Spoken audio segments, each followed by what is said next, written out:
Okay, so hi everyone. This is our Merleau Ponty reading group. We're continuing our reading of the structure of behavior. We are on chapter 2 after having skipped chapter 1. So we're picking up from page 66 of the translation.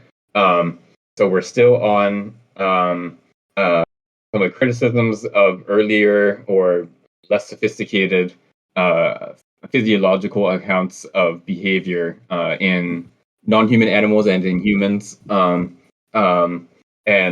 in particular, he's talking here about localization. So this idea that there would be like particular regions of the brain that would each sort of be responsible for one type of behavior or one aspect of behavior in a very straightforward and simple way. So like, this region would be the grasping region that would control grasping the hand, and then this other region would be like the I don't know, detection of dots in the upper left corner of your eye region, or something, very, very straightforward relationships between one particular region of the brain and a particular function of perception and action. And so he gives a number of arguments for why this sort of simple localization is not possible or not plausible. So the first one that we looked at last time was how damage to the brain seems to have much more complicated effects than you would expect on this account. So a lesion, an injury to the brain in one region can cause a whole series of different types of deficits or uh, inabilities in the patient who suffers this injury. And it's so it, like if you suppose that there were this very straightforward localization of functions in the brain, then you would expect that damage to region A that is responsible for function A would just mean that function A doesn't occur anymore. So like if the hand grasping region gets damaged, then you would no longer be able to grasp things with your hand.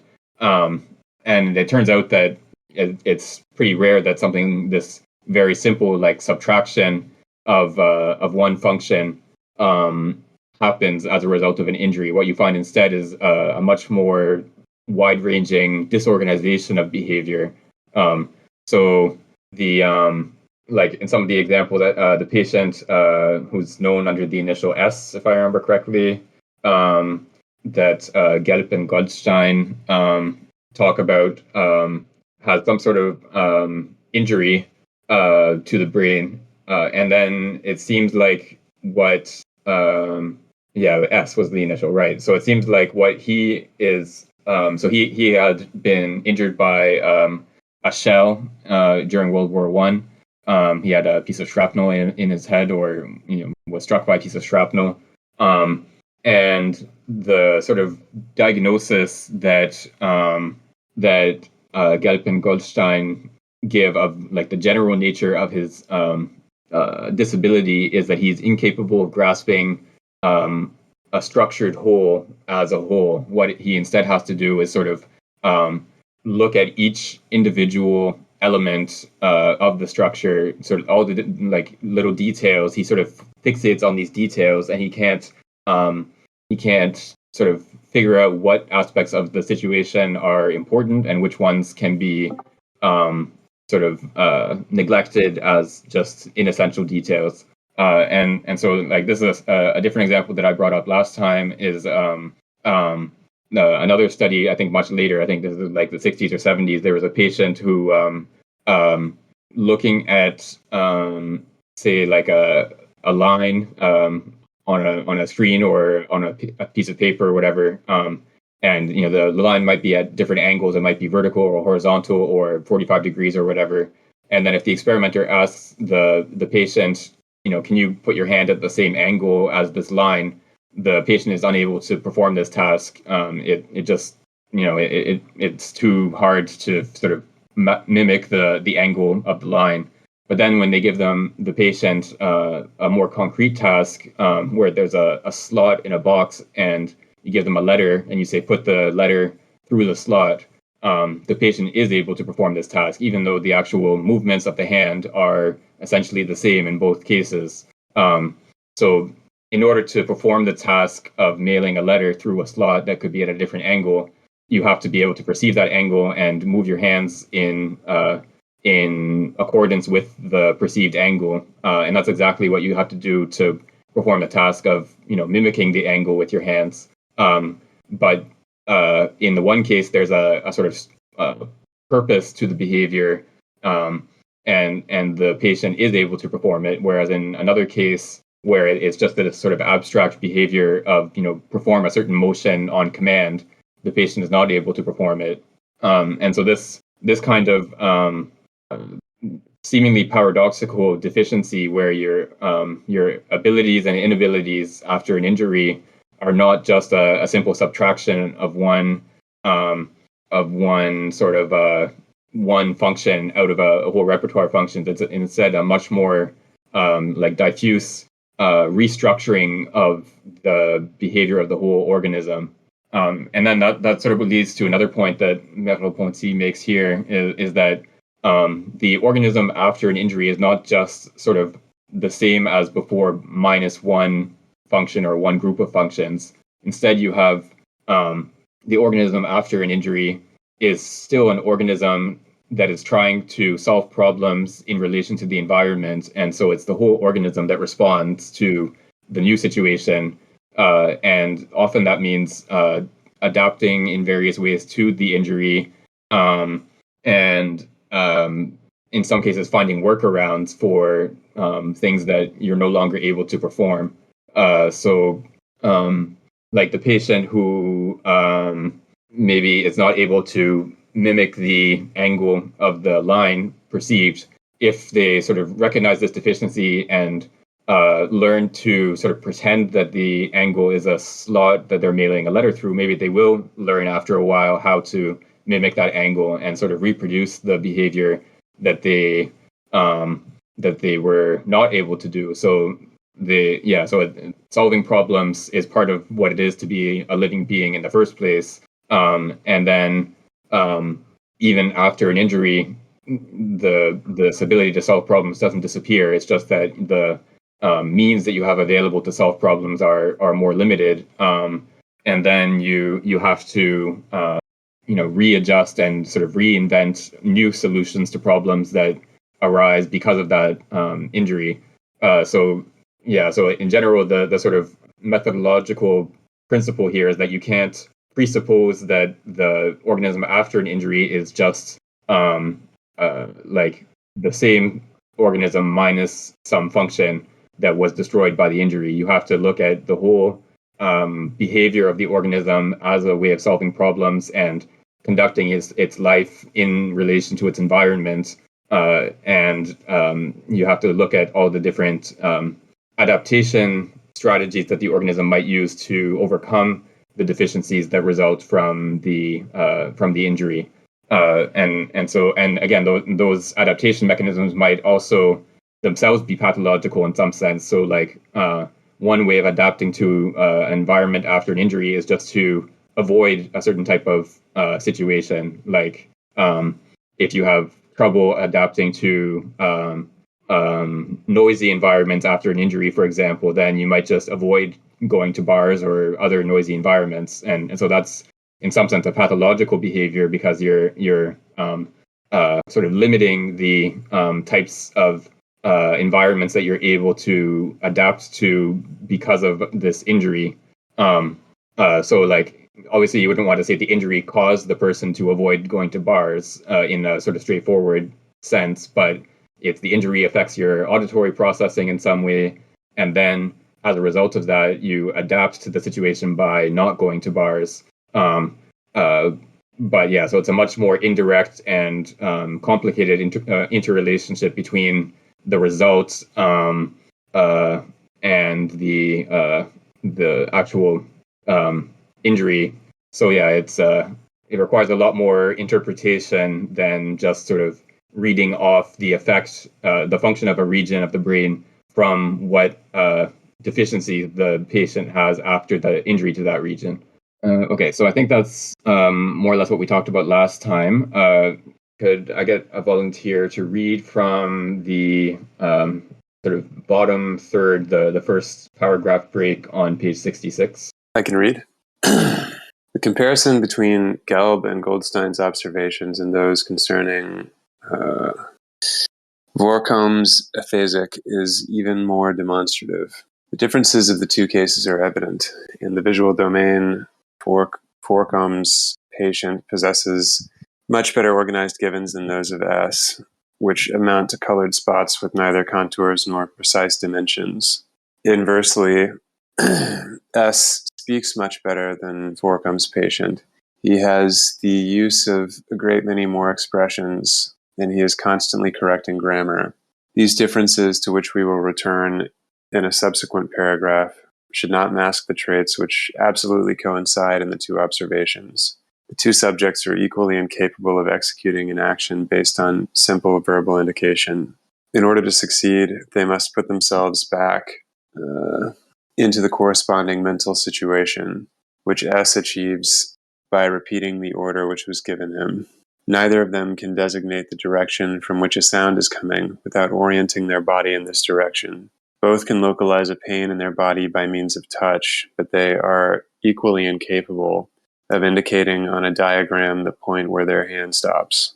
Vorkam has insisted on the superiority of S in the use of language, in the manipulation of concepts, and on the deficiencies of his patient in this domain. But in order to appreciate exactly the situation of S in this regard, account must be taken of the substitutions which mask the gravity of these deficiencies in him. In reality, an attentive observation shows, for example, that for him addition is reducible to a manual operation without any intuition of numbers. With respect to language, it is not at all normal in S, in spite of appearances. The subject cannot follow a sermon or a discourse. He speaks fluently only in response to the solicitations of a concrete situation. In every other case, he must prepare his sentences ahead of time. In order to recite the words of a song, he is forced to take up the attitude of the singer. He cannot subdivide a sentence which he has just spoken into words, and inversely, words which are coherent but separated by a pause never constitute a phrase for him. He can neither spell the letters of a word which he pronounces well as a whole, nor write them separately, although he possesses the word as an automatic motor ensemble. This shows to what extent language is deficient in him, although these insufficiencies are especially marked in the intuition of simultaneous wholes. Next paragraph is pretty long, so maybe I'll stop here. Yeah, that's fine. Yeah, but this doesn't seem like there's anything radically new in this paragraph, just that even though there seems to be this difference in competency between S and the other patient, this is because hold on, which one was supposed to be better? S is able to, I guess, better able to mask the deficiencies, but when it comes to kind of abstracting instructions, for instance, he is just as deficient as the other patient, and just as kind of bound to the concrete situation in which the instructions were given. Right. And yeah, so the one thing that I should have mentioned earlier in my summary that we talked about last time is that these two patients reported by two different authors, they, in some sense, they seem to be opposite of each other. Like one, I forget which one's which, but one of them like focuses exclusively on details of the situation and is sort of incapable of grasping the whole.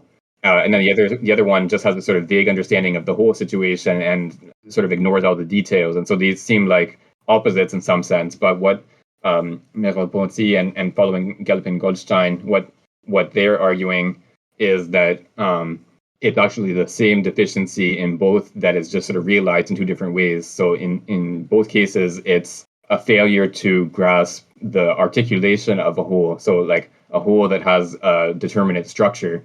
Like most of us, faced with say like a word printed on a page or on a screen or whatever, we can read the whole word as a word, but we can also spell out the letters if you ask us to, or we can say a sentence and then we can stop and list each individual word in the sentence and so on. So we grasp the whole and the parts sort of at the same time, and the structure of those parts, how they relate to each other. Whereas these patients, like when you ask them, okay, like you just said this word, can you spell that word for me?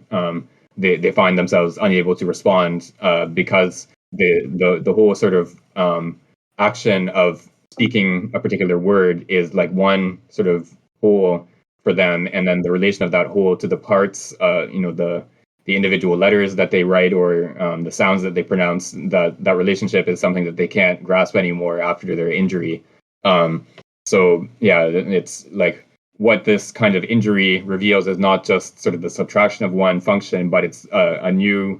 It sort of reveals how in normal human beings or people who have not suffered this kind of injury, that we have this capacity of grasping an articulated whole, of grasping a whole together with the parts and how they're related to each other all at the same time.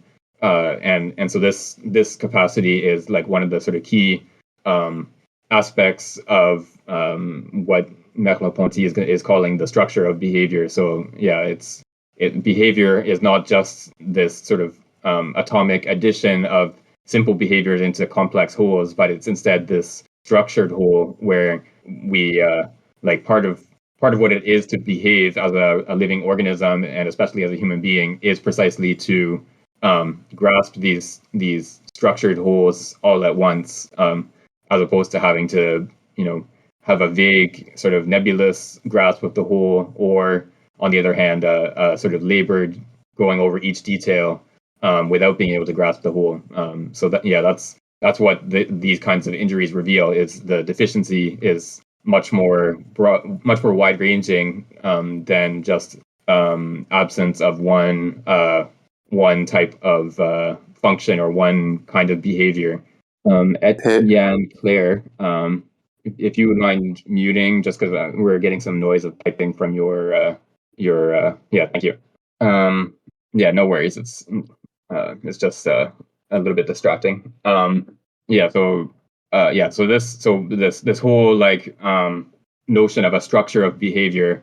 Yeah, this is like obviously the title of the book. But this is this idea that there's more to behavior than just adding individual simple behaviors or simple responses that combine in a very straightforward sort of additive way into the complex wholes. So yeah, we have to grasp the whole and the parts in this simultaneous manner to be able to understand behavior. And so this applies. So this is like the organism in the situation. So in this case, the patients that we're looking at, or human beings responding to some sort of stimulation, a word printed on the page, for example. So these organisms have to have this kind of capacity to grasp the whole and the parts at the same time. But then also us as observers, when we're doing psychology or physiology, we have to have this capacity as well. We have to observe the organism, and we have to be able to see its response in this articulated way. So we have to see how the whole and the parts are related to each other and structured to be able to understand its behavior. So like this theory sort of applies to itself in the sense that we can only, as observers of animal behavior, we can only we're only capable of understanding animal behavior because we ourselves are animals that have this capacity for grasping articulated wholes. So yeah, there's a sort of second order application of this theory to itself, which I think is pretty interesting. Yeah, I think to that point earlier on, he mentions as well how if we take the classical way of understanding pathologies, as a subtraction of some capacity that the patient used to have, right? That kind of analysis, that presupposition sort of leads into an analysis that will not take into account other other symptoms that don't fit into into that supposition itself, right? So, with anaphasia, you think of it in terms of specific language function being limited. And then I think earlier on he mentions that other things are understood as being like secondary symptoms, or as symptoms caused by secondary lesions or something like that, when maybe a different approach would have taken into consideration all of these things at once in trying to characterize the way this sort of structural change has happened in the patient, right?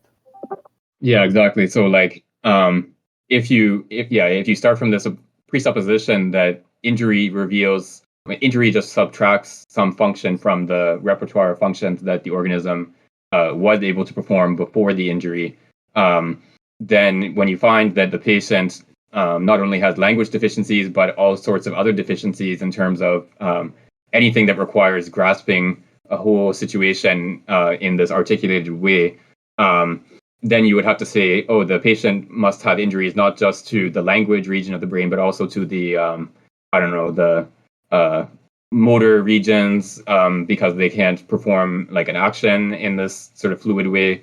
They must have like all sorts of other lesions in the brain in all sorts of other regions, because so many other aspects of their behavior are also affected by this injury. But then, like in this particular case, that turns out to be not very plausible, because we know that the patient was injured by one piece of shrapnel. So we know that the actual lesion is probably fairly localized. And then the only reason that we would have to suppose that there are other lesions elsewhere in the brain is precisely because we presuppose that there must be this very simple relationship between regions of the brain and functions that are missing or deficient in the patient after the injury. So yeah, and then so it leads us, by presupposing that we have this very simple relationship between brain regions and types of behavior. It leads us to sort of neglecting aspects of the of our observation of the patient's behavior. So we have to say that this one deficiency that we observed is like the primary one, and then these other ones are secondary or less important, as opposed to sort of observing the patient's behavior as a whole, in precisely the sense of this articulated whole that or the structured whole that we can grasp. If we have this kind of observation, then we can sort of understand the meaning of the deficiency. So we can say, yeah, the patient is incapable of grasping articulated wholes, as opposed to saying they have a deficiency in X and in Y and in Z, etc. And so in this sense, this type of observation is more empirical, in the sense that we're not sort of coming at the observation with a hypothesis about what types of cause are capable of bringing about this kind of observation, and then sort of trying to fit our observations into that presupposition.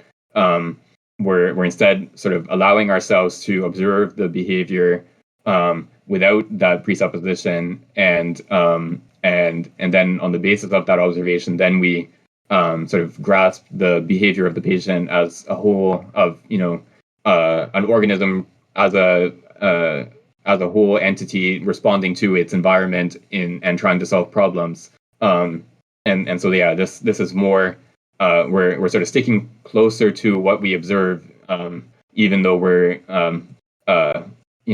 doing our observation in this more like what we mean by observation is different than what the reflex theorists mean by it. But we're sticking closer to what we would normally describe as observation. Okay, I think we can go on to the next bit if someone can pick up from Lashley's experiments. I can read, I think. Lashley's experiments, which were resumed by Buitendik, confirm this description of morbid behavior in central cortical lesion. Neither the elementary movements which quote-unquote compose the behavior of a rat, the acts of walking, jumping, standing on its hind legs, nor the sensory discriminations which govern them seem to be compromised after cauterization of the central and frontal cortical regions. But the animal is, I don't know how to pronounce this word, maladroit. All his movements are slow and rigid, although in the normal state he is lively and agile. If the rat has to walk on a wooden lath a few centimeters wide, His foot often slips sideways. The animal falls when he tries to turn around or get down. Everything takes place as if the impressions, here open quotes, which in the normal state govern movements by their space-time relations, by their configuration, could no longer sufficiently determine the operated animal. End quote. Its movements are no longer linked together. It takes a morsel out of biscuit, but bites a stick placed near it, grasps the food with its teeth, but does not at the same time execute the movements of the feet which would be necessary. While normal rats learn rather quickly to go down a stair head first in order to go to their nest, and, after a little hesitation, accustom themselves to finding their nest at the bottom of a stair oriented in the opposite direction, in the operated rats, on the contrary, learning takes much longer, and once acquired, it is not easily transferred to a different situation. Everything happens as if the behavior of the operated animal were no longer governed by the spatial relation of the stairs to the nest, but by the concrete grouping in which this spatial structure is, as it were, submerged. Intact animals in a T-labyrinth accustom themselves without difficulty to choosing the path on the right, which will lead to their nest, and also quickly accustom themselves to choosing the path on the left if they no longer find a goal at the end of the first.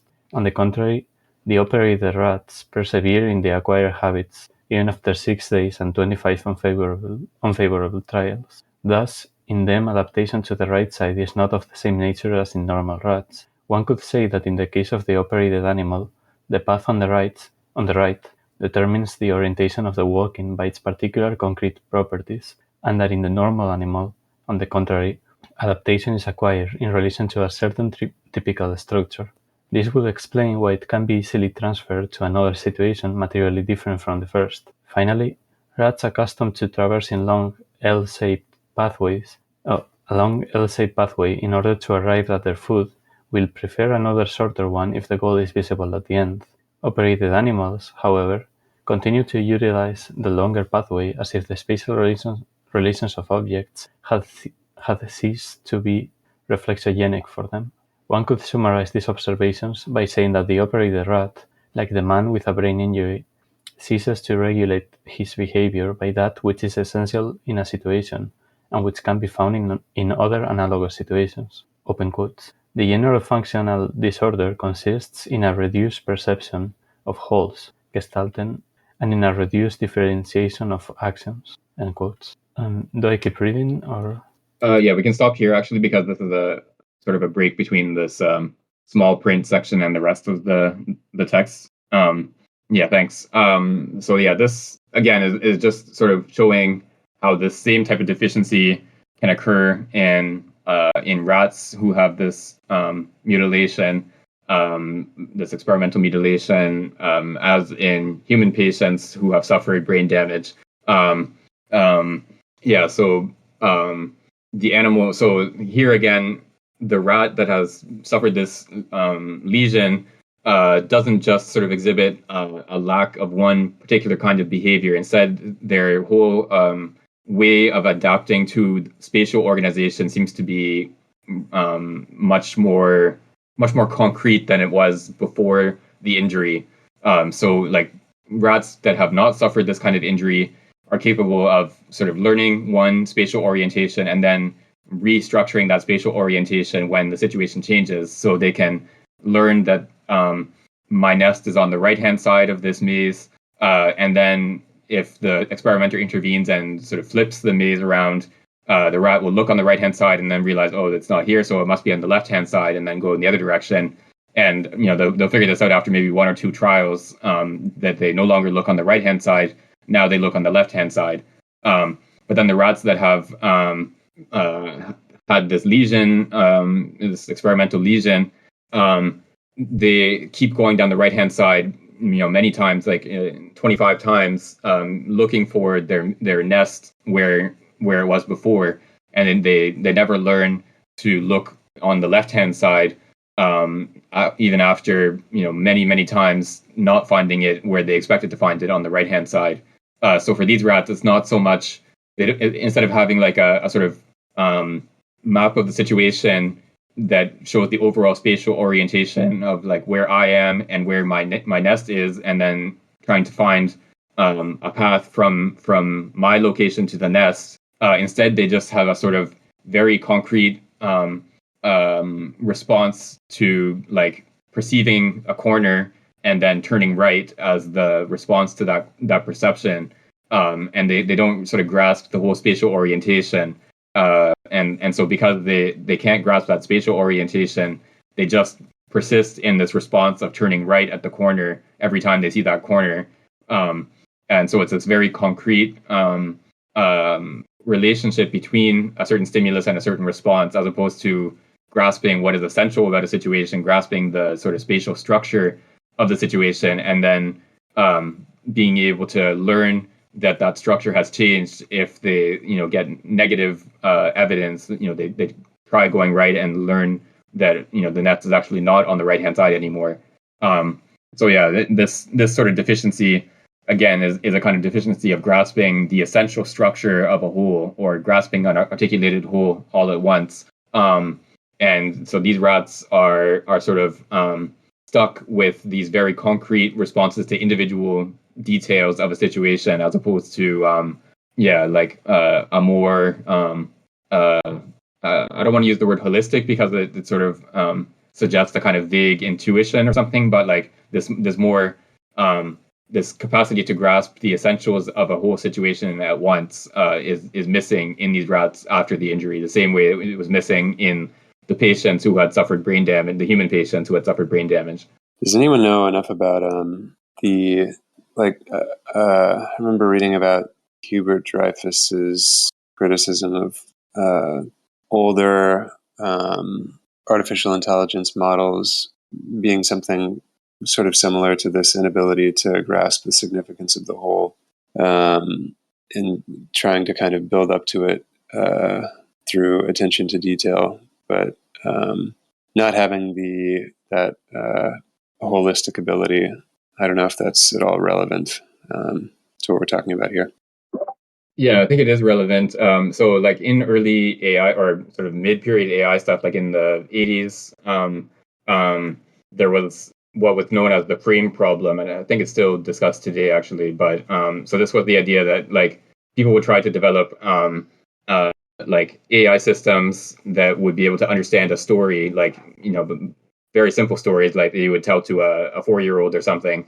But like when you try to like feed in like just like take the text from a kid's book and sort of feed it into this system, what they found was that all kinds of other things that any 4-year-old knows, you had to like explicitly tell the computer, like objects don't just spontaneously float up off the table and move around on their own, like all these sort of basic physics facts and like sort of basic principles of human motivation and things like that. You had to like explain all these different things, because if you don't explicitly say that, like after you put the cup on the table, the cup will actually stay on the table unless someone moves it.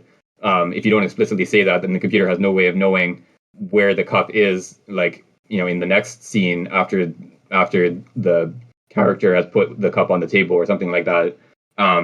So you have to like build in all this sort of background knowledge, but then like obviously like trying to like make a list of all the different facts about the world that you have to know to be able to understand a children's story is like an impossible task. Like it would take like millions or billions of like individual facts about the world that like if you put a cup on the table it stays still, if you put a plate on the table it stays still, if you put an apple on the table it stays still, etc. Like all these different very trivial facts that any like child would understand. You have to list them all explicitly for this type of computer model to be able to grasp a simple story and like respond to questions in an appropriate way. And so this is like, it's pretty clear that human understanding, like what a 4-year-old understands about the world to be able to read a children's story, is not like just a list of facts about the world in this very trivial way. Instead, they have some sort of dynamic and articulated grasp of the ways that physical objects interact with each other, like how entities behave when you do things with them in certain ways, and so on. So it's a much more structured grasp of a situation as opposed to just a list of facts that are just like atomic statements about what happens when you do X with this type of object, and then what happens when you do Y with this other type of object, etc.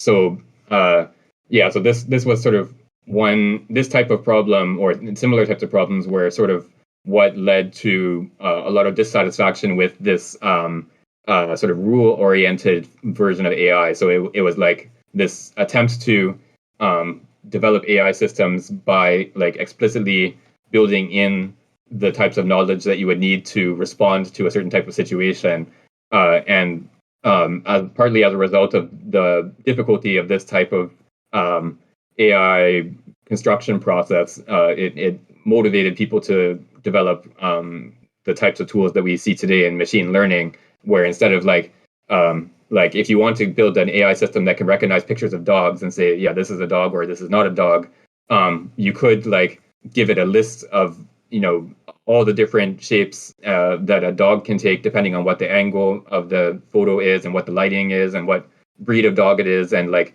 you'd have to give millions of different rules of like if it has this shape and the lighting is X and etc., then it's a dog or it's not a dog. So this would be obviously a very arduous task to sort of explicitly program a computer to recognize photos of dogs in this rule-based way. And the actual sort of end result is this fairly trivial task that, again, like a 4-year-old child can pretty easily recognize photos of dogs. And so what in more contemporary machine learning forms of artificial intelligence is done is that we don't actually tell the computer this is what a photo of a dog looks like. We instead give it like a million photos of dogs with a label that says this is a dog, and then we give them a million other photos and say this is not a dog, and we sort of allow the computer to abstract features of the photos that and it will produce this sort of very abstract numerical representation of what a photo of a dog looks like. And then when you feed it new photos of dogs, it can sort of determine that this is similar enough to the previous photos of dogs that I've seen. Therefore, this is probably a photo of a dog with this, percentage of confidence. And so we never actually tell the computer what a dog looks like. We just give it a bunch of photos of dogs and photos of not dogs and label the difference between them. This is supervised learning that I'm talking about. And yeah, so this is obviously not exactly the same as the way that human children would learn what a dog looks like, but it's much closer. It's a lot less of sort of explicit rules telling, like, obviously we never teach children, like, if you see this shape from this angle, then you're seeing a dog. Instead, you just sort of point at a dog and say, look, it's a dog. Yeah, so this is much closer to the way that humans actually learn to use concepts like dogs or cats or whatever. Yeah, so yeah, in kindergarten we don't train kids by just presenting millions of photos of each type of object and labeling them as like this is a dog or not a dog or whatever. Yeah, it's not exactly the same as so again, like part of the difference here is that a child doesn't just get presented with like a static photo of a dog, but instead they have a visual experience that consists of observing a dog over several seconds or minutes, or and then seeing other animals that are similar, and also observing the way they move and so on. So the sort of set of information that is being acquired is much richer in the case of the child than it is in the case of the AI system. So this is part of the reason why we see that even these machine learning systems are in some sense brittle. Like what often happens is that you train the system to recognize photos of dogs, but you don't realize that like all the photos had say a certain type of lighting, and then if you take a photo of a dog with a different set of lighting, the system is like completely baffled. It has no way of sort of analyzing this photo and saying, yes, this is a dog, even though for a human observer it's obvious that it's a dog just with different lighting, or seen from a different angle or whatever. So like when you're training these AI systems, you have to make sure that you're input data set has like enough variety that the system is not just learning like here's what a dog with this lighting and this angle of view, etc., like looks like. Because if you give them like too specific a data set, then it doesn't actually learn what a dog looks like. It learns a dog seen under this lighting and this angle looks like, and they can recognize that specific angle and lighting as opposed to like dogs in general. And so these AI systems, in some sense, they're similar to these patients that we're talking about, that Merleau-Ponty is talking about, where like you can give it millions of photos of dogs and it will learn how to recognize dogs. But if you give it something slightly different, like wolves, for example, then it might be completely like unable to generalize from this one case to something that for a human is fairly similar. So it might, I don't know, be unable to recognize wolves or coyotes or whatever, some animal that seems very similar to a dog for us. It for this computer system, it like might just give out sort of nonsense answers when you give it something that looks like a dog but is not quite a dog. Whereas any human would just, even if you've never seen a coyote before, you would just say it's like some sort of dog-like animal. And that's a perfectly adequate response, whereas the computer might give like completely nonsense answers that don't make any sense in the situation. Okay, so let's go on to the next bit. 61, do you have a mic today, or are you able to read a section with us? Yeah, if you give me 1 second. Sorry. Yeah, no worries. Where did we get up to? Which page? So we are on page 68 at the line break there, where how can we represent in the bottom third of the page. All right, sounds good. And just one paragraph? Actually, I can read maybe a whole, up to where we get to on the next page. It has the heading 2, nevertheless, etc. Okay, sounds good. Up to there.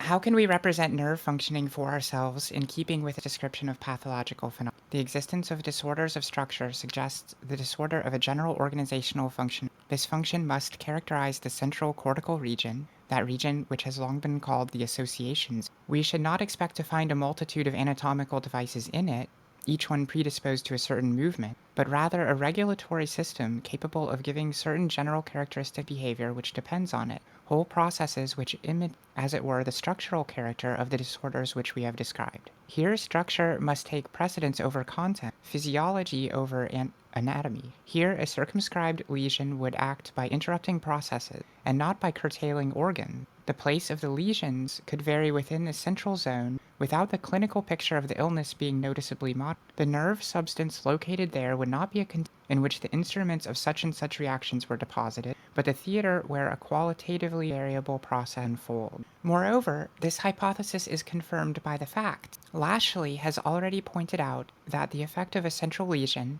which is, as we have seen, to disassociate the behavior and to compromise its articulation, depends much less on the place of the lesion than on its extent. The deficiencies in the case of a central lesion are too different from those which are observed in the case of a peripheral lesion for us to be able to suppose a function of the same type in the two places. After enucleation, an animal is capable of relearning a labyrinth with 6 errors. The destruction of the visual zone of the cortex permits the habit to be restored again only after 303 errors. If the central regions of the nervous system were, like its receptive terminations, only a bundle of autonomous conductors, the disorders evoked by central lesion ought to have the same character as disorders of peripheral origin. They ought to be at the same time more elective and less durable than those which are in fact observed. A disorder of the learning attitude in general would be but the general function of organization of which we spoke should not be located in the most central region of the cortex. It would suppose the integrity of the whole, and eccentric lesions could compromise it. Asymmetrical lesions in certain octopi, in addition to their particular effect, determine general disorders analogous to those brought on by the ablation of the cerebral ganglia and a part of the central ganglia. Incompleteness of action comparable to apraxic, insufficient cooperation between the two halves of the body, incoordination of the movements of the arms, general excitability increased or lowered, and lability of the analogous disorders of structure which we encountered in Goldstein's subject and in that of Beaumont and Grunbaum correspond to lesions localized very differently in the two. In the first case, it most probably involves an extracalcine optic region caused by a piece of shell. In the second case, left frontal lesion is probably involved. Right. So this is essentially just a summary of what we were talking about earlier. So yeah, these are, so he's specifically talking here about central lesions. So this is partly antiquated terminology that it probably doesn't fit contemporary conceptions of brain physiology and anatomy. But the idea here is that there are, so like in sort of early 20th century physiology, there was this idea that there are certain regions of the cortex that are sensory regions or motor regions, so they have like a more direct correspondence to so in the case of sensory regions, like they would, so there's like visual regions that are more responsive to visual perception and so on. And then the motor regions would sort of have a direct or relatively direct connection to motor behavior. But then there's other regions of the cortex that are not directly tied to either sensory or motor ends of the behavior system. And these were sort of known as association cortex. And so the idea was that you have like an input comes in through the nerves from a sensory stimulation. It reaches the sensory areas. Then it passes to this association area and sort of bounces around and things happen to it. It gets processed in some sense there. And then it goes out to the motor areas. And then from the motor areas, it passes through the nerves down to the muscles and some sort of behavior occurs. And this was sort of like the general picture of the sort of cycle of behavior. And so these association areas, or these areas that are not directly tied to either sensory or motor ends of the behavior process, what Merleau Ponty is arguing here is that these areas are not localized in this very straightforward sense that the reflex theory would have to presuppose. And so like what he's suggesting here on the basis of some of these clinical cases is that what matters in terms of the lesions is the extent of the lesion more than the location of that lesion. So what, like the type of deficiency and degree of deficiency that you exhibit after an injury is determined more by how much damage there has been as opposed to where exactly that damage was. And I think this is probably not considered accurate today. I think there's more sort of fine-grained analysis of localization in these so-called association areas than there was in like 1930s when he's writing this. But the sort of general principle is partly true, at least, that we can't sort of subtract, we can't sort of take the healthy organism and subtract the organism after the injury to find what the function of that injured area was as like just a sort of remainder after the subtraction. This is the sort of point that I've been talking about the whole time, is essentially that the behavior of the organism is a whole with its own structure, whether before or after the injury. And we have to understand the organism as an entity that tries to solve problems in relation to its environment after the injury just as much as before the injury. Okay, yeah, so I think that part was pretty straightforward. So we can go on to the next bit. I can read a page or so. Let me just take a look. I'll read about a page.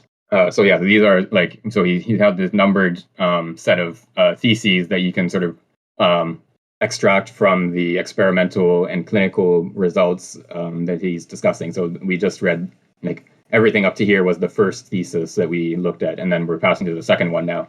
2. Nevertheless, nerve functioning cannot be treated as a global process where the intervention of any of the parts would be of equal importance. The function is never indifferent to the substrate by which it is achieved. The same authors are, as a matter of fact, in agreement in recognizing that the location of lesions determines, as it were, the point of principal application of disorders of structure and their preferential distribution. As in the case of Schneider, marked deficiencies predominantly in the perceptual domain will correspond to the lesions of the posterior regions of the brain next to the optic sector. On the contrary, disorders affect language, particularly psychic deafness, aphasia, when the lesions are situated in the anterior region of the brain, as in the case of Vercombe's patient, or in the auditive region. Thus, there can be no question of relating all behavior to an undifferentiated activity. In spite of the hasty observations of wartime pathology, substitutions can be observed after the destruction of a specialized region of the cortex, but never the restoration of the function. The reorganizations and the substitutions which Goldstein describes mask the deficiency without making it disappear. S always remains incapable of grasping visual wholes, and the imitative movements by means of which he succeeds in identifying such wholes by retracing their principal lines do not improve the visual givens as such. Inversely, in tactile agnosia, the visual forms assume the function of tactile wholes without restoring them. The blind demi-retina remains blind in the hemianopic. Most frequently, if the effect useful for the organism remains the same, the substitution represents a detour, and the replacing activity is different in its nature and origin from the original activity. Concerning the alleged assumption of the functions of one hemisphere by the other, it would be established only if it were a case of the total destruction of the first, and if it could be established that the second had not collaborated to some extent in the actions involved before the lesion. But this last condition could never be fulfilled if it is true, as many facts suggest, that the two hemispheres work together in an infant. Thus, the privilege of one of them in the adult does not exclude the hypothesis of collaboration of the other. But how do these specialized regions of the cortex function themselves? Quote, "There's no doubt that differently situated sources do not lead to the same tableau of symptoms, that the place of the lesions has an essential significance in the constitution of a particular tableau of symptoms. The whole question is to discover the nature of this significance and the manner in which the lesion of a particular place causes a particular set of symptoms to appear." End quote. The facts which force us to admit a specialization of the cerebral regions do not eliminate the relation of these regions to the whole with regard to functioning. Authors are also in agreement in accepting that the regions are not specialized in the reception of certain contents, but rather in the structuration of these latter. Everything happens as if they, in turn, were not the seat of certain anatomical devices, but the terrain for the exercise of an activity of organization, applied, it is true, to a certain type of materials. We were saying that the occipital situation of the lesion involves, in Gelpen-Goldstein's subject, a predominance of perceptual disorders which asserted themselves first in the analysis. Subsequent investigations have shown that, more generally, it is the simultaneous intuition of wholes that is deficient in S. Should this nosic disorder be derived from the perceptual disorder observed initially?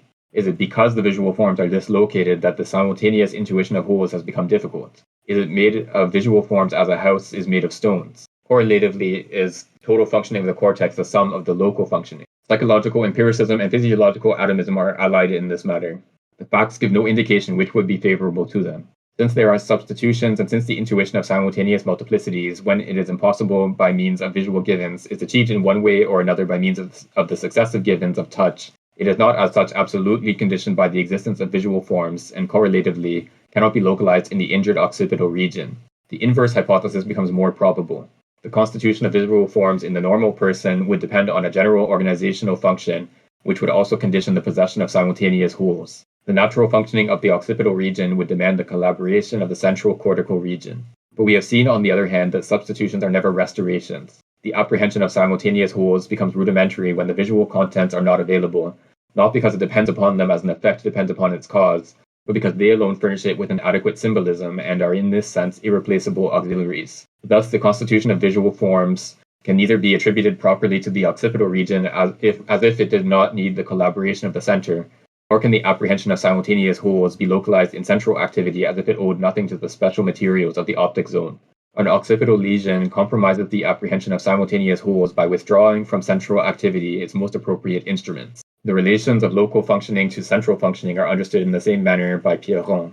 Occipital lesions evoke disorders of visual thought, and left temporal-parietal lesions evoke disorders of verbal thought, not because these regions are the seat of corresponding modes of thought, but because they find there the privileged means of their realization. Quote, "Modes of thought and the associative processes can be carried out around a predominant sensory nucleus with differences according to individuals, and in a given individual, according to the circumstances." End quote. Right, so this is sort of like the counter to what we saw in the last bit. On the one hand, it's true that there's no sort of straightforward correspondence between like this one area of the brain and this one function. But at the same time, it's not the case that every section of the brain is just part of one whole that sort of operates as a unit. There is differentiation in the brain. It's just not this very straightforward kind of localization that the reflex physiologists think it is. And what he suggests, or what the last bit of this section, what he's suggesting here is that there's a kind of interrelation of the we can say maybe the form and the matter, or form and content of different mental actions or psychological responses. So this capacity to grasp a situation as a whole that he described in the last section, this capacity would operate sort of electively, or would privilege visual perceptions, precisely because in a visual perception we can have a simultaneous grasp of a structured situation. So we can, for example, see a word on the page, we grasp the whole word, but at the same time we do so by means of grasping the individual letters. So the visual perception of the word on the page allows us to sort of simultaneously grasp this structured situation or this structured perception. And so when there is a deficiency of visual perception, for example, it means that there's it makes it harder for this more abstract faculty or capacity to grasp a structured whole to actually exercise itself.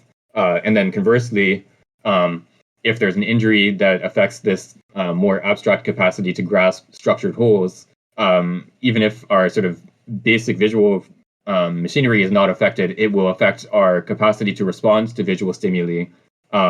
So, for example, we won't be able to recognize the word as a whole anymore. We might have to trace each individual letter and sort of laboriously piece together what the word is. And so, so in this situation, again, you have a deficiency that is sort of primarily rooted in an incapacity to grasp the situation as a whole, as a structured whole.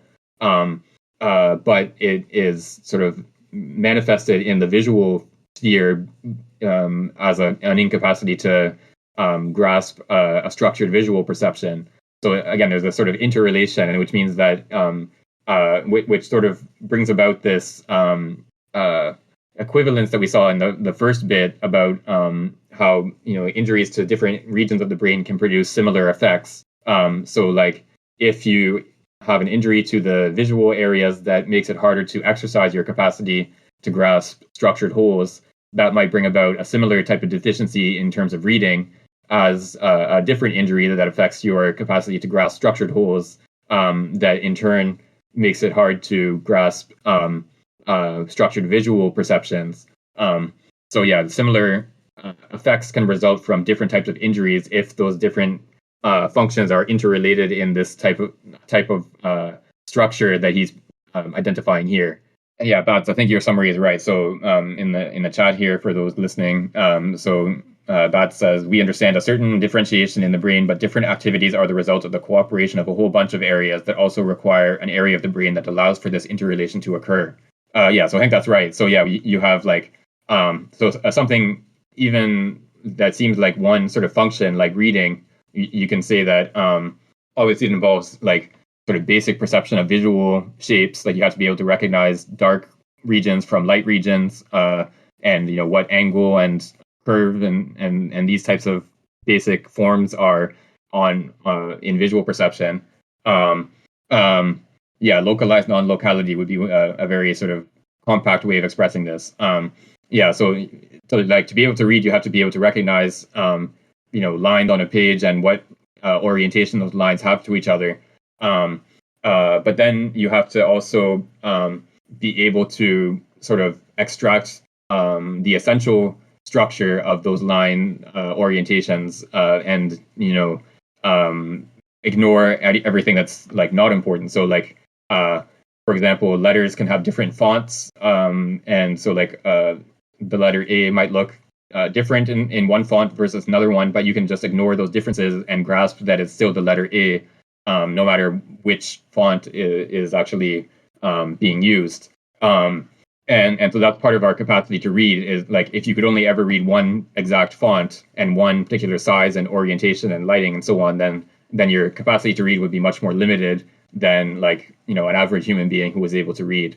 And so this capacity to abstract from the specific details of one situation and grasp something essential about the whole situation is is like one of the essential functions that contributes to our ability to read. So you can have, two different patients that you might equally say they're unable to read or they have deficiency in reading after a brain injury, but one might have a deficiency in reading because some of the basic visual functions are damaged following a lesion to the occipital region, and then the other patient might have deficiency in reading because this sort of grasping essential structure capacity has been damaged following a frontal lesion. So yeah, again, you can have like a similar type of phenomenon or a similar type of deficiency in these two patients, but they could be resulting from like very different types of injuries, and it could be a product of deficiencies in different capacities that sort of manifest themselves in the same way. And the other point here that he mentions that I had mentioned a little bit earlier is that a patient after an injury will try to compensate for that injury, by, like, for example, the patient who is no longer capable of grasping a word written on a page as a structured whole just by visual perception, may be able to trace the letters with their finger, and as a result, be able to identify which letters are present and then identify the word as a whole based on sort of an educated guess of which letters appear in that word. So this is a sort of workaround to, recognize a written word, which is obviously much more laborious and time-consuming and probably more error-prone than the average person's reading ability. But it does sort of recover, to some extent, the ability to read. But what's important to recognize is that it's not a sort of like after this injury, the patient never just recovers their original ability in sort of the same way as it existed before the injury. Instead, they can have like more or less successful workarounds that either to some extent can mask the deficiency or sort of compensate for the deficiency, but they never like sort of fully recover the exact same ability that they had prior to the injury. And you see this also with like stroke patients where they might be unable to speak shortly after the stroke, and then a few months later they are able to speak. But normally they will, or like it's often the case that they they slur their words a little bit, or especially when they get tired, they'll have a hard time speaking. So it's not exactly the same capacity to speak that they had before the stroke. It's like a sort of workaround has developed that allows them to maybe like 80% of the time speak in a comprehensible manner, but then the remaining 20% of the time they still have that deficiency is still perceivable. So yeah, again, it's always there's never a sort of complete recovery of something that has been lost due to injury to the brain. Instead, you have like these workarounds and compensations for deficiencies that may be more or less successful depending on the specifics of the case. Okay, let's go on to the next section. If I can get a volunteer to read from the point 3 break on page 72. I can read. 3. Consequently, place in nerve substance has an equivocal signification. Only a mixed conception of localizations and a functional conception of parallelism can be accepted. Certain forms of behavior depend on the cerebral cortex, or the central cortex. Not that they are made up of the same elementary movements whose memos or orders would be located there, but inasmuch as they are of the same structure, permit classification under the same idea and are situated on the same human level. Normal sexual initiatives in the lucid handling of numbers, equally compromised in the case of S, have no elementary movement, no real part in common. They permit comparison and even definition only by means of certain quote-unquote anthropomorphic predicates. It could be said, for example, that these two behaviors are, quote, adaptations to the virtual, unquote. Consequently, the functioning in this central region cannot be understood as the activation of specialized mechanisms, each one of which would correspond to a movement in space, but as a global activity capable of conferring the same typical form, the same value predicate, or the same significance on movements which are materially different. From one action to another, this central functioning would not vary by the number of devices put into play. The same substrate would function in two actions in a qualitatively different manner. If a mass of cells and conductors is called quote-unquote brain, the higher forms of behavior would not be contained in the brain, taken in this sense. They would be related to the brain only as a functional entity. If one understands by space a multiplicity of parts external to each other, they would not be in space. We can always consider the brain in a space defined by the mutual exteriority of homogeneous parts, but it must be understood that the physiological reality of the brain cannot be represented in this space. A lesion in the central region of the cortex produces the observed effects, not inasmuch as it compromises this type of functioning or that level of conduct. Thus, whatever the location and development of the lesions, a systematic disintegration of function will be observed. These are the localizations which have been designated by the name of, quote, vertical localizations, unquote. On the other hand, it is clear that on the level of the conductors which carry messages received by the senses to the brain or distribute the appropriate excitations to the different muscles, each part of the nerve tissue has the role of guaranteeing, quote, the relationship between the organism and a certain part of the outer world, unquote. To each point of nerve substance and to the phenomena which are produced in it, there corresponds a point of sensitive surfaces or of the muscles and an external stimulus or a movement in space, at the least a component of bodily movement. At this level, lesions will have the effect of withdrawing the organism from the influence of certain stimuli or of eliminating a certain stock of movements without there being anything systematic in the sensory or motor deficiency. The activation of different regions of the substrate, horizontal localizations, quote-unquote horizontal localizations, corresponds at this level to different perceived contents or different executed movements. Nevertheless, in normal functioning and accepting the case of peripheral lesions, do nerve conductors bring a contribution to total behavior which would be assignable in isolation? No, since we have seen that they are in functional relation with the center. The situation of elementary stimuli on the receptors does not determine in a univocal manner the spatial or qualitative characteristics of the corresponding perceptions, which also depend on the constellation of simultaneous stimuli.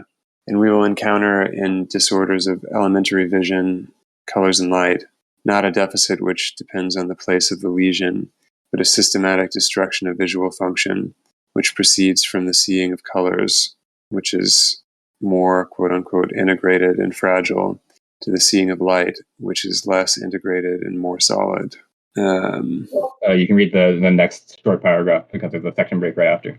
Oh, I see. Okay. Thus, subordinated vertical localizations must be accepted within the visual area, given that it is connected with the center and functioning, which, given that it is connected with the center and functioning, is defined as, quote-unquote, horizontal localization.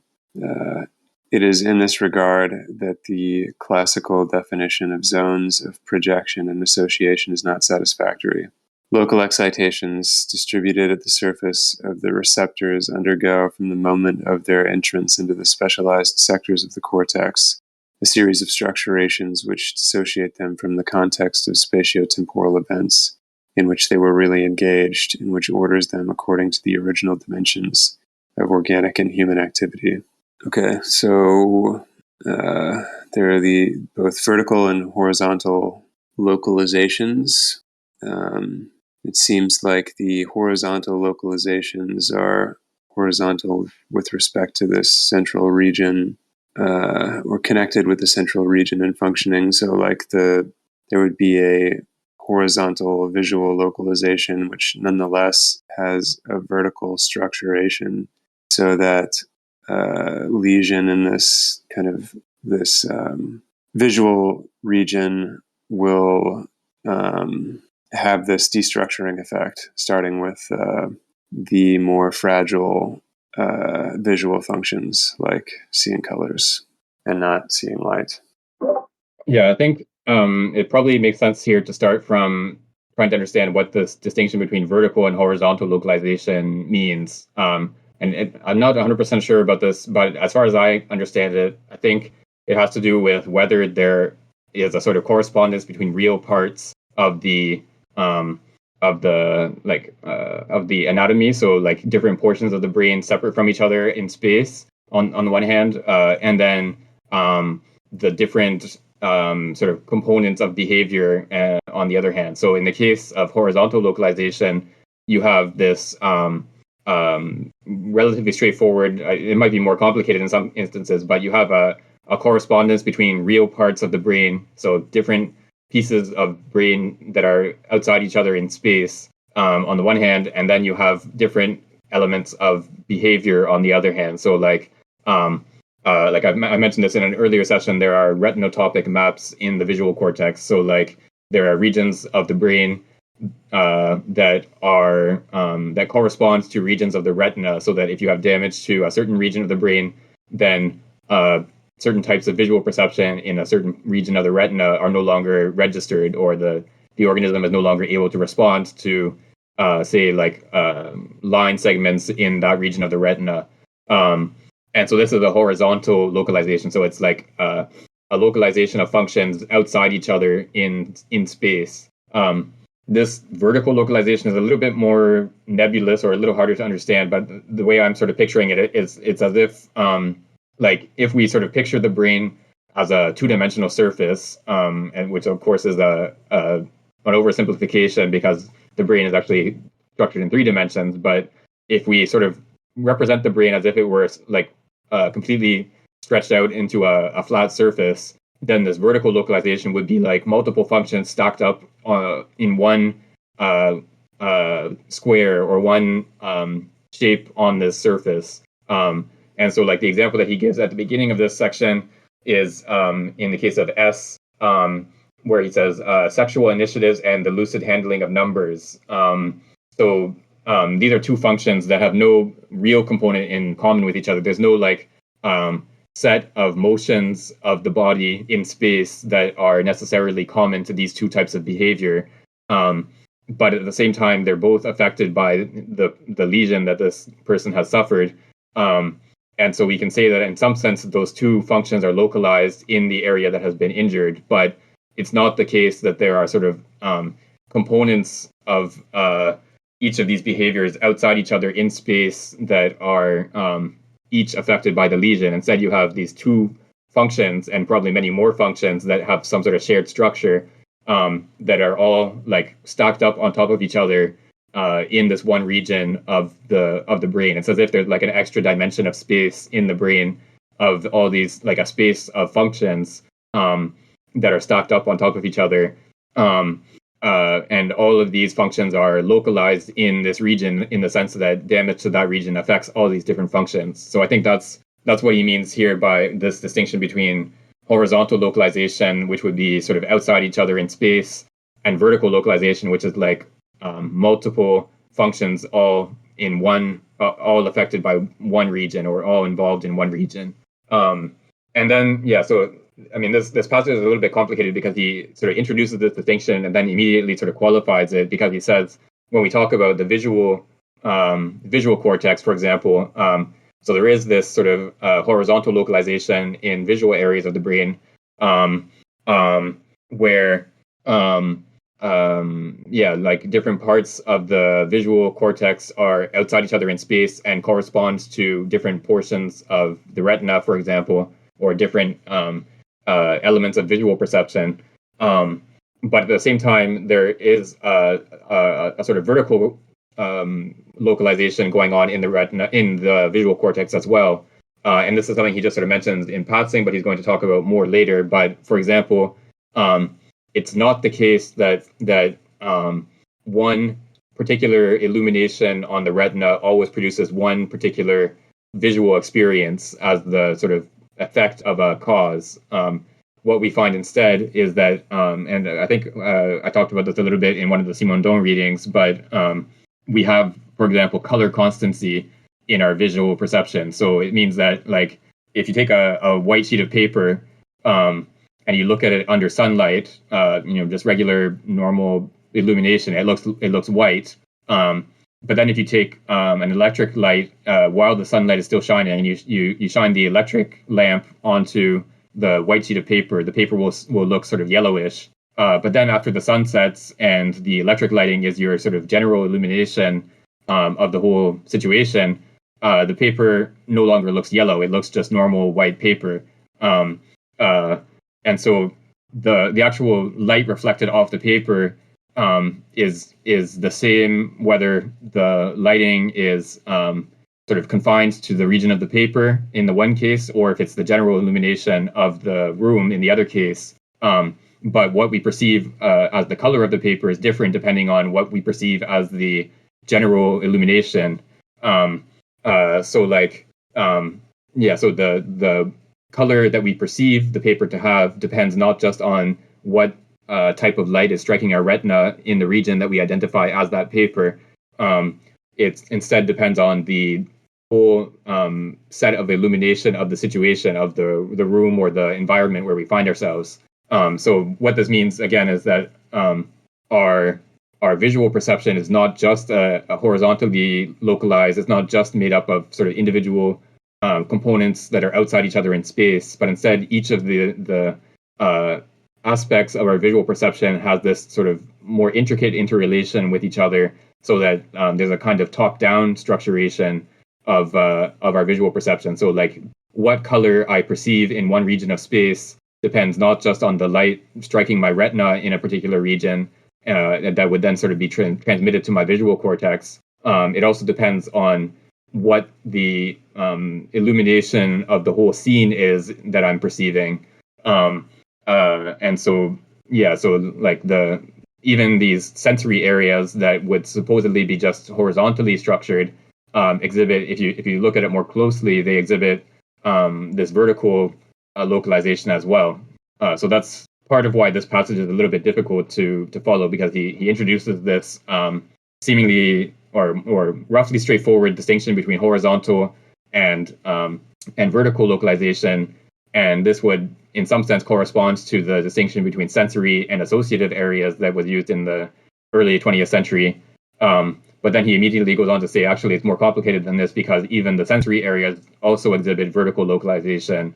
So yeah, it's a sort of subtle distinction that he's making here, that he wants to sort of complicate the pre-existing distinction between sensory and associative areas, and argue that even the sensory areas also exhibit this vertical localization as well.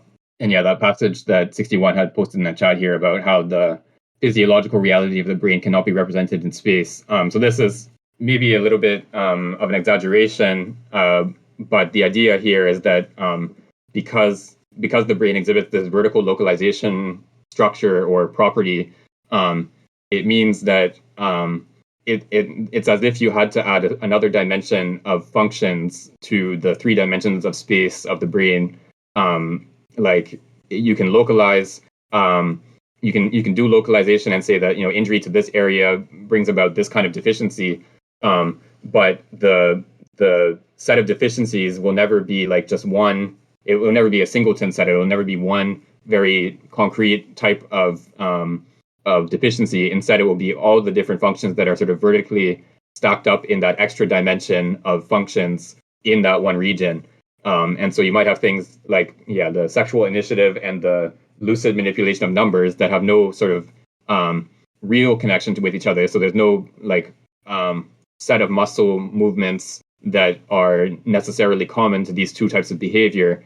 But instead, there's this more abstract vertical relationship between these two functions that are sort of stacked up on top of each other. This requires us to sort of represent an extra functional dimension that would not sort of be in space in the same way that the three dimensions of the different components of the brain that are outside each other in space in three dimensions are outside each other. So that's how I understand that passage. Okay, so we're almost at time, and we're at a section break here. So I would, and this is, you've got like more than a page of this small print section. So I would suggest that we stop here for today, if that's okay with everyone. Okay, so yeah, so we'll pick up from page 74 of the PDF or of the translation next time. Yeah, so thanks everyone for coming out. Thanks for your questions and contributions. Hope to see you next time.